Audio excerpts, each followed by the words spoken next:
So question number 15th. This question we have left because question is incomplete. In figure, the position time graph of a particle of mass 0.1 kilogram is shown. Find the impulse at 2 seconds. So इस question में diagram was missing. So we need to first have a diagram here. तो आपके पास एक graph है position time graph. तो x axis पे y axis पे I am plotting position as a function of this is time over here, position as a function of time, position in meter, time in second. यहाँ पे 0, then you have 2, you have 4 and you have 6. Similarly here you have 2 and then 4 and then 6. तो graph आपको कुछ ऐसा दिया है, something like this if I am not wrong. Let me check. Yes. So it is something like this. ऐसा है और then it goes constant. मतलब you understand कि पहले 2 सेकंड के लिए particle is in motion. Velocity because position time graph आपको मिलता है velocity. तो पहले 2 सेकंड के लिए पार्टिकल मोशन में आया, ओरिजिन से गया x इक्वल टू 4 पे, उसके बाद वो x इक्वल टू 4 पे ही रहेगा, it is not moving.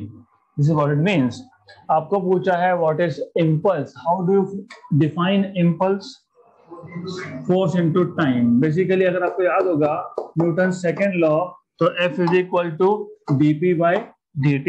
F is equal to rate of change of position with respect to time. तो rate change in position, change in momentum, sorry, it is rate of change of momentum, that is force. So change in momentum is F dt. So change in momentum is F dt. इसी को आप बोलते हो impulse. Newton's second law of motion, change of momentum with time, rate of change of momentum with time is equal to force. सिर्फ मैंने dp को एक side रखा, dt को मल्टीप्लाई कर दिया. So F dt, force into time, is impulse and that is nothing but change in momentum, right? So F dt है, that is what you are supposed to find. So you now understand this impulse. इस impulse को denote करते हो J से. So you use J to denote impulse. So impulse is nothing but change in momentum. What is change in momentum? Final momentum minus initial momentum.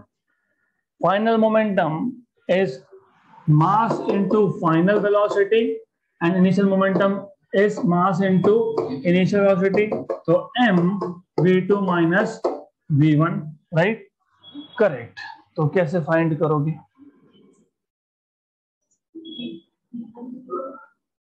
हाँ, तो slope से कैसे find करोगे? That is what I am asking you. How do you find this from the graph? dx by dt. Okay. Slope dx by dt. तो अब initial velocity तो आपको दिख रहा है 0 है और ये है आपके पास फाइनल वेलोसिटी. यहाँ पे मतलब 2 पॉइंट चाहिए ना, तो initial velocity is 0, right? Correct. Initial velocity is 0. Final velocity कहाँ पे? फाइनल वेलोसिटी कहाँ पूछा है? Find the impulse at 2 second. 2 second पे. That means you have to find out velocity using this part of the graph. तो final velocity कैसे find करोगे? Velocity कैसे find करते हो आप? Basically slope कैसे निकालोगे? x2 minus x1, x2 minus x1. but आपको पता होना चाहिए यहाँ पे, you should know initial velocity is 0 and final velocity you find from the slope. It is slope. और अगर आपको कंफ्यूजन हो रहा होगा तो v2 v1 यूज मत करो, v एंड u यूज करो. Okay. So slope, but slope कैसे फाइंड करोगे? x2 minus x1. ये एक सेकंड पॉइंट है आपके पास जिसके कोऑर्डिनेट्स आपको पता है. What are the coordinates of this point? 2, 4. लेकिन 2 मतलब टाइम है और 4 मतलब डिस्प्लेसमेंट है, और ये क्या है? 0, 0. तो यस, तो यू विल डू दिस. आप लिखोगे यहाँ पे x2 minus x1 upon t2 minus t1. x2 is 4, x1 is 0, t2 is 2 and this is 0, 4/2 is 2, तो वेलोसिटी आ गया 2 into मास. मास कितना दिया है आपको ऑब्जेक्ट का 0.1, 2 into 0.1 is how much 0.2. 0.2 दिखता है क्या आंसर में? Yes, so option number A. So this is how you are supposed to solve this question. So therefore you can say impulse J is mv2 only, और v2 आपने find कर लिया, that is 2, it is 2, और ये था 0.1, 0.1 into 2 is 0.2. तो आ गया आपका आंसर. मैं वापस रिपीट कर रहा हूं, बहुत सिंपल है, सिर्फ ग्राफ मिसिंग था तो ग्राफ मिल गया. There are few words which are important. They are asking you to find impulse, दूसरा एट 2 seconds. तो अब graph, it was missing, you have graph and you see at 2 seconds, उसके बाद we don't care. तो 2 seconds पे you know Newton's second law of motion, force is dp by dt, तो dp is f dt, और ये f dt को आप बोलते हो impulse. तो impulse मतलब change in momentum मतलब final momentum minus initial momentum, मतलब momentum is mass into velocity, mass into final velocity minus mass into initial velocity, but initial velocity is 0, right? Initial velocity is 0 क्योंकि at time t equal to 0 particle is at x equal to 0, you cannot say anything about motion, तो 0. And velocity आपको मिल जाएगा यहाँ से x2 x1 upon t2 minus t1. Solve करो, velocity मिल गया 2, वहां से आपके पास 0.1, 2 into 0.1 is 0.2. Done. Next question. A car starts moving rectilinearly from rest with 5 meter per second square for some time. So the car is moving rectilinearly with acceleration of 5 meter per second square for some time, then uniformly. तो पहले accelerate होगा maximum speed आने के बाद, then it moves uniformly मतलब at constant speed, and finally deaccelerates at 5 meter per second square and comes to stop.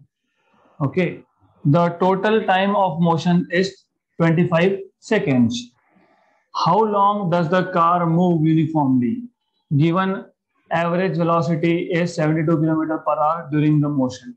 अब सबसे पहले याद रखना, इस क्वेश्चन को सॉल्व करने के लिए you will need help of graph, उसके बिना नहीं होगा. अब और एक अच्छी चीज है इसमें, they have given you acceleration 5 and deceleration also 5. मतलब ऐसा है कि 0 से टॉप स्पीड जाने के लिए जितना टाइम लगेगा उतना ही टाइम टॉप स्पीड से वापस से 0 पे आने के लिए लगेगा. तो लेट अस से कि टॉप स्पीड तक आने के लिए the object, the car took time t1 seconds, right? Then it is moving at constant velocity for some seconds, few time, and then it will deaccelerate, or deacceleration or acceleration it is at the same rate. तो वापस से इसको deaccelerate होने के लिए time लगेगा t1. तो why it is very important thing, ये t1 तो ये भी t1. तो अगर एक्सेलरेशन और डीएक्सेलरेशन की वैल्यू सेम हो, अगर एक्सेलरेशन और डीएक्सेलरेशन की वैल्यू सेम हो, तो जितना टाइम एक्सेलरेशन के लिए उतना ही टाइम डीएक्सेलरेशन के लिए. हमारा काम आसान हो गया. टोटल टाइम कितना दिया है आपको 25 सेकेंड्स. उसमें से t1 और t1 ये टाइम है एक्सेलरेशन का और डीएक्सेलरेशन का. तो टाइम के हिसाब से सोचोगे तो यहाँ बचेगा 25 minus 2 times of t1. So the time for which the object moves with constant velocity is 25 minus 2 times of t1. आपको क्या पूछा है, कितने टाइम तक object is moving with constant velocity, मतलब आपको यही फाइंड करना है. So if you know what is t1, you will be able to find out how much time the object is moving with constant velocity. तो पहले question को समझना जरूरी है, क्वेश्चन समझेगा तभी सॉल्व होगा. तो remember, few things are really important here.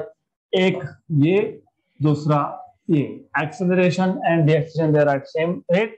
Total time 25 second है, तो uniform speed is for 25 minus 2 times of t1. अब और एक चीज आपको इंपॉर्टेंट दी है, that is we are telling you 72 kilometre per hour is the average speed. So average speed is total distance by total time. Good. So average speed, as you know, is total distance. Total distance मतलब s total by total time मतलब t total. So s total distance will be average into total time. Correct? Good. अब ये जो average velocity आपको दिया है 72 kilometre per our, इसको metre per second में कन्वर्ट करते हो 5/18 से मल्टीप्लाई करके 1 जा एंड 4 जा, तो इस 20 मीटर पर सेकंड. मतलब जो एवरेज स्पीड है it is 20 metre per second. Good. अब और एक चीज आपको पता होनी चाहिए, you should also know total distance आप ग्राफ से भी निकाल सकते हो. It is area of the graph, area of this, what is this? Trapezium. Area of the trapezium. आप एरिया ऑफ ट्रेपेजियम से भी निकाल सकते हो, और आपको टोटल टाइम दिया है 25 सेकेंड और एवरेज स्पीड दिया उससे भी निकाल सकते हो. तो good. So therefore you can say from 1 and 2, from equation 1 and 2 what you can do is, यहां पे आपके पास था average speed into total time equal to area. Average speed is 20, total time is 25, area is half sum of parallel sides. अब एक minute, तो ये parallel side मतलब O से लेके लेट अस से B तक, राइट? और इसको मैं बोल देता हूं C और D. तो पैरेलल साइड मतलब OB plus CD, OB plus CD into height. Height is this, right? तो ये हाइट जो है यहां पे नाम देना पड़ेगा मुझे E. Height is CE, height is CE, right? अब दिस इज 500 हाफ. आपको पता है, you should know, this is 25, this is 25, this is 25, OB is 25 and CD is 25 minus 2T1. अब प्रॉब्लम आएगा आपको टू फाइंड आउट हाइट.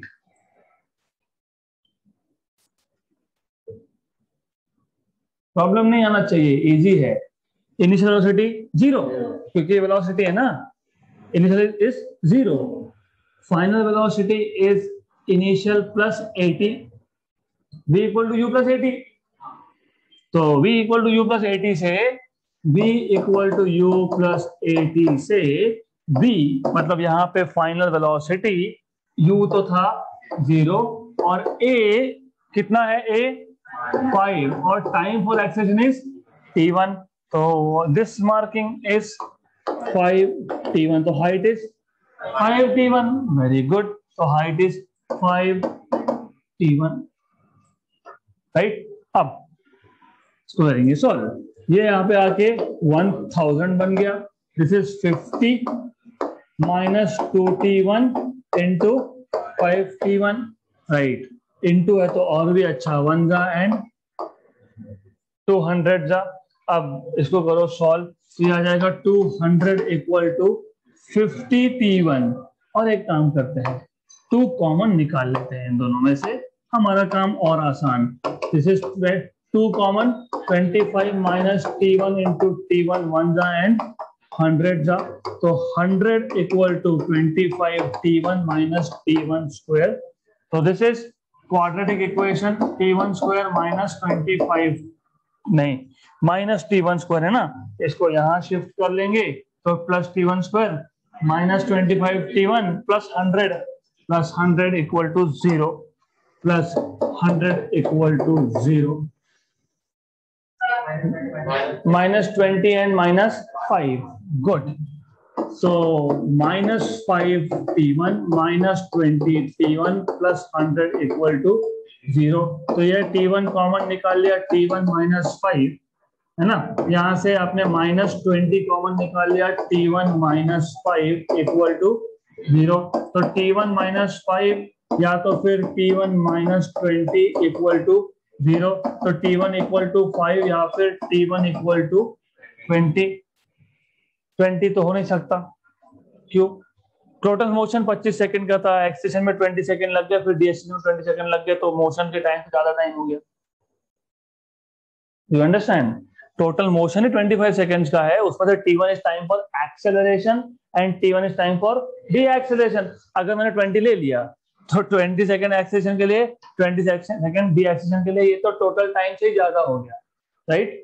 तो you cannot take this. Is this clear? दो value मिले ना T1 के, 5 और 20। पर T1 टाइम किसके लिए लिया है आपने? एक्सेलरेशन के लिए और डीएक्सेलरेशन के लिए। टोटल टाइम कितना बोला है? 25। अब आप सोचो कि एक्सेलरेट होते होते 20 सेकेंड, फिर सम सेकेंड, फिर डीएक्सेलरेट होते थे और 20 सेकेंड, तो 20 + 20, तो टोटल टाइम ज्यादा हो गया ये। तो that is why you can not take. तो आप ले नहीं सकते, तो 5 सेकेंड लोगे, और ये 5 सेकेंड की value, this is not the answer.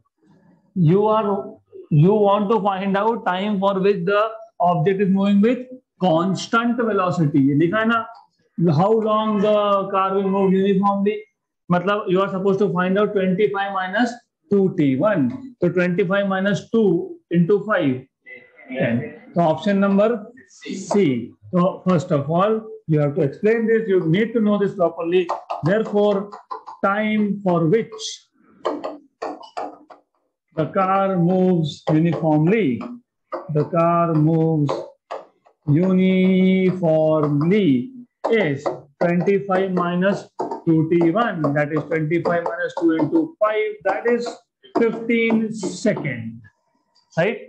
So question was very good, very good। और ग्राफ से ही क्वेश्चन सॉल्व होगा, because graph is giving you some useful information. Next question, from a tap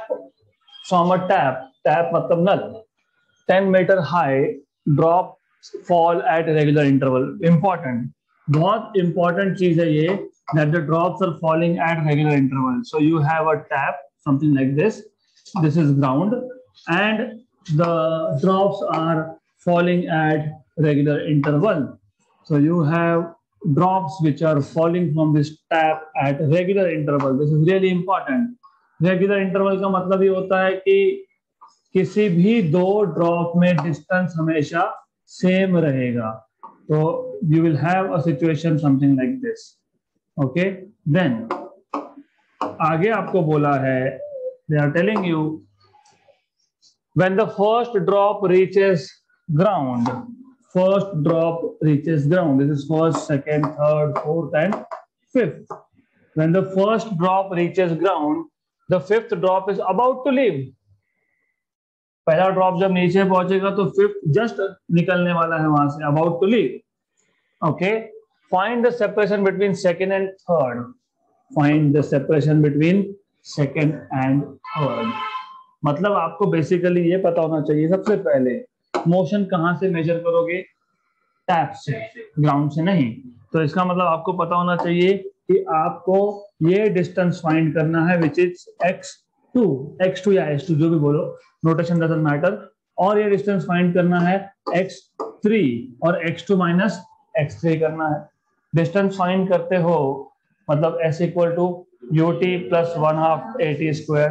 अब s equal to ut plus 1/2 at square क्यों use करना है? क्योंकि tap से निकलते वक्त इनिशियल वेलोसिटी इज 0, मतलब s equal to 1/2 at square और a की जगह पे g आ जाएगा। तो यहाँ पे s equal to 1/2 gt square formula use होगा, नंबर 1। अब अगर आपको टाइम पता लग गया, मतलब आपको पता लग गया कि सेकेंड ड्रॉप x2 डिस्टेंस पे कौन से टाइम पे होगी, तो आप बोल सकते हो x2 equal to 1/2 g t2 square और x3 equal to 1/2 g T3 square, right. मतलब अल्टीमेटली क्वेश्चन में आपको ऐसा बोला है कि टोटल 5 ड्रॉप है, पहला जब पहुंचा है ग्राउंड पे तब 5वां निकलने वाला है, और इक्वल टाइम इंटरवल्स पे, रेगुलर इंटरवल्स पे ड्रॉप निकल रहा है। मतलब 5 और 4 में डिस्टेंस 4 और 3 में डिस्टेंस 3 और 2 में डिस्टेंस, और इन दोनों में डिस्टेंस होगा सेम होगा डिस्टेंस, राइट। और टाइम इंटरवल भी होगा सेम। तो यू शुड नो, डिस्टेंस तो नहीं बोल सकते लेकिन टाइम इंटरवल सेम बोल सकते हो फॉर श्योर, क्योंकि डिस्टेंस का एक प्रॉब्लम है। डिस्टेंस कब सेम होगा? जब कांस्टेंट वेलोसिटी हो, देखिए तो जीरो है और एक्सेलरेशन ड्यू टू ग्रेविटी है, तो the drops are getting accelerated. तो डिस्टेंस सेम नहीं बोल सकते आप लोग, क्योंकि डिस्टेंस सेम है ऐसा बोल दिया तो क्यों मैं x2 माइनस x3 करूं, मैं x3 माइनस x4 भी कर सकता हूं, राइट। तो वैसा नहीं है, टाइम इंटरवल सेम है, क्योंकि रेगुलर टाइम इंटरवल में ड्रॉप निकल रहा है तो इनमें interval of time is same, not the distance is same. Good. तो यहाँ पे आपको फाइंड करना था x2 माइनस x3, तो आपने x2 माइनस x3 ये फाइंड करना है। तो हाफ जी, दोनों में क्या है? हाफ जी है, तो कॉमन निकाल लो, तो t2 square minus t3 square. मतलब ultimately it comes down to the single point of finding out t2 and t3। अगर आपको t2 और t3 मिल गया तो फिर आपका काम हो गया, राइट। अब what you can do is, एक चीज और बताई है। क्या बताया है आपको? Total height is 10 metre. तो एक काम करो कि पहली ड्रॉप को ग्राउंड तक पहुंचने के लिए कितना टाइम लगता है वो निकाल लो, क्योंकि आपके पास डिस्टेंस का इंफॉर्मेशन सिर्फ पहली ड्रॉप का है, right. So for first drop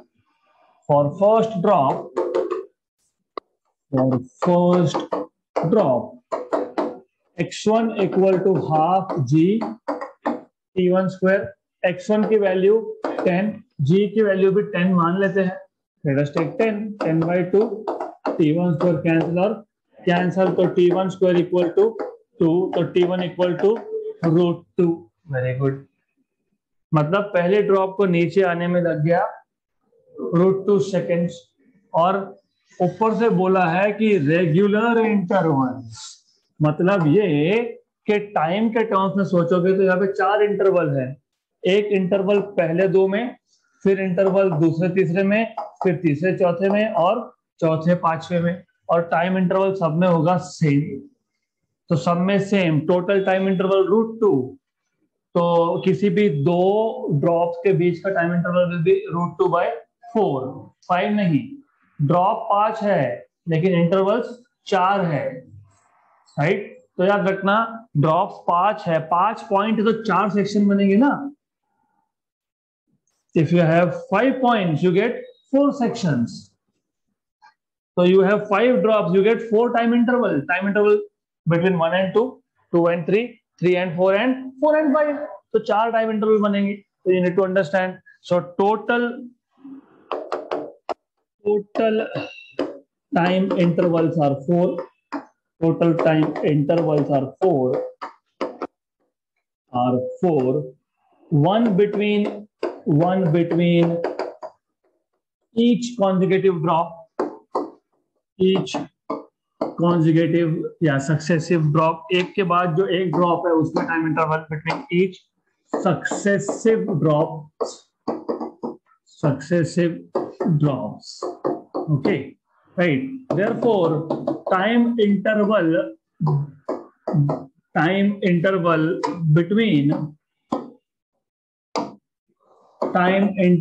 between second and third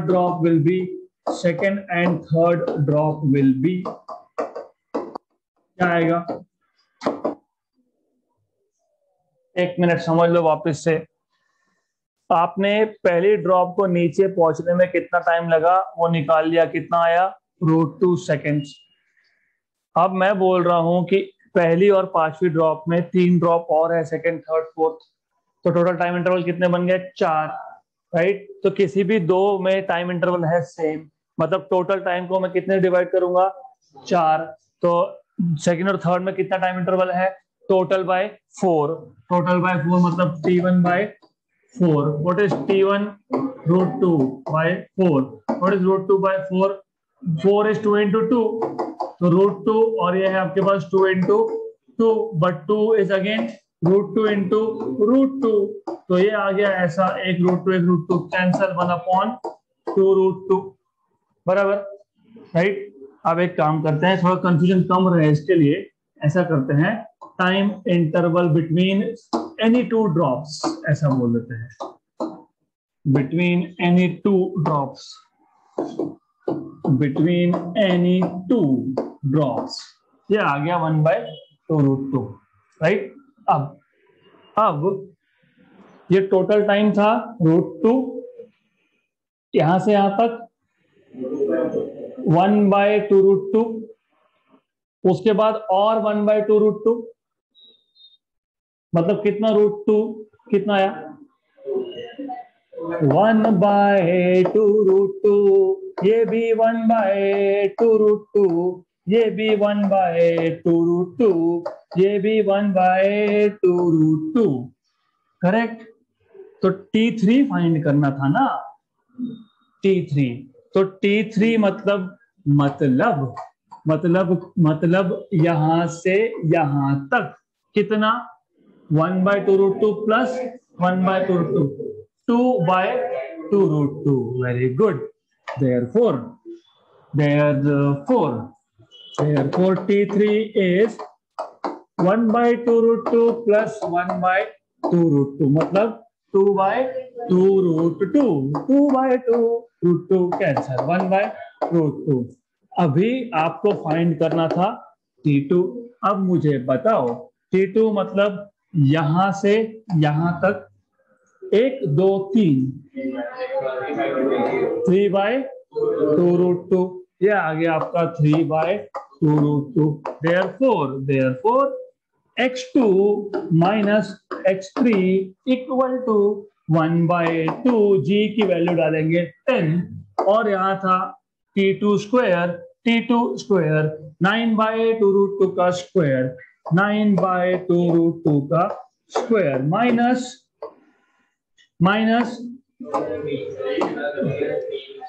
हाँ ठीक है, मैंने पहले स्क्वायर कर दिया, ये आ गया 3/2 √2 का स्क्वायर, और इसको मैंने 1/√2 नहीं लिखा क्योंकि मुझे बाद में वो कॉमन निकालना है। T3 का स्क्वायर कितना, 2/2 √2, इसका भी square.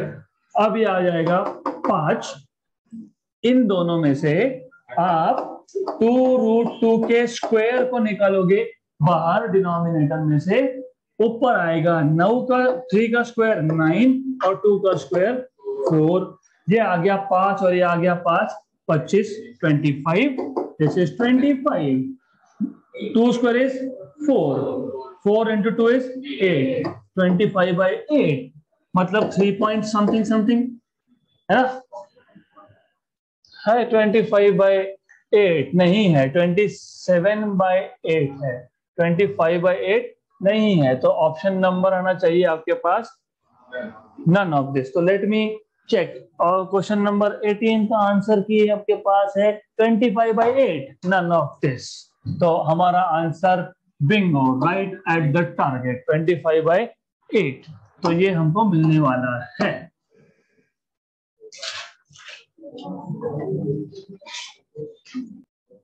Next question, a particle moves according to the equation, easy है, ये easy है, particle is moving as √x plus 3, t equal to √x plus 3, when the particle when the particle comes to rest for the first time, particle का rest करना मतलब velocity का 0 होना, तो सबसे पहले वेलोसिटी फाइंड करना, वेलोसिटी इज dx/dt। एक काम करो, इसको यहाँ लाओ, तो t - 3 इक्वल टू √x। अब देयर आर 2 चॉइसेस, या तो स्क्वायर करो या फिर डायरेक्टली आप डेरिवेटिव्स के रूल अप्लाई करो, आपके ऊपर है, मैं दोनों बता देता हूँ। अगर आपने स्क्वायर कर दिया तो t - 3 square equal to x, तो v is equal to dx/dt, तो dt ऑफ। अब यहाँ पे वापस से 2 रास्ते हैं, 2 रूल्स है, 2 मेथड्स है, या तो डायरेक्टली इसका डेरिवेटिव का फॉर्मूला पता होना चाहिए, या तो फिर t - 3 का ब्रैकेट स्क्वायर करना पड़ेगा। अगर आपको पता है तो ठीक, if you know derivative of some function of time raised to n upon dt is n into function of time raised to n minus 1, again derivative of f of t, again derivative of f of t। या तो ऐसा करो, ये अगर लग रहा है कि डिफिकल्ट जाएगा तो मत करो, इसको आप बोलो ठीक है कोई बात नहीं, हम लोग इसका स्क्वायर कर लेते हैं, T square minus 3t plus 9, फिर टी स्क्वायर का डेरिवेटिव आता है 2t, राइट, और 3t का डेरिवेटिव में आएगा सिर्फ -3, हो गया वेलोसिटी। अगर डायरेक्टली वो जो मेथड बताया वो करते तो मैं वो भी बता देता हूं, तो v equal to d d t of function of t था t-3 और n था 2, तो क्या रूल है, रूल ऐसा है कि जब डेरिवेटिव लोगे तो n मतलब पावर पहले, फिर t-3 रेज टू 1, फिर डेरिवेटिव ऑफ फंक्शन, बराबर, डेरिवेटिव ऑफ फंक्शन। हाँ, तो वो आपका डेरिवेटिव ऑफ फंक्शन जब आप लोगे तो वो आएगा सिर्फ 1, तो आ जाएगा आपका 2t-6। ये थोड़ी सी गड़बड़ कर गया आप, 2t-6, तो हमने एक गलती की है। क्या गलती की है, a minus b bracket a square minus 2ab, तो 2 कहां लिखा, नहीं लिखा, तो 2 लिखना चाहिए था, तो ये आएगा 6। तो एटलीस्ट नाउ यू नो कि डेरिवेटिव्स में नहीं लेकिन a minus b bracket square में भी गलती हो सकती है, तो यहाँ पे आ गई हमारी गलती पकड़ में, तो दिस इज राइट, गुड, तो दिस इज करेक्ट। तो डायरेक्टली किया तो इनफैक्ट हमको समझ में आ गया कि हमारी गलती है।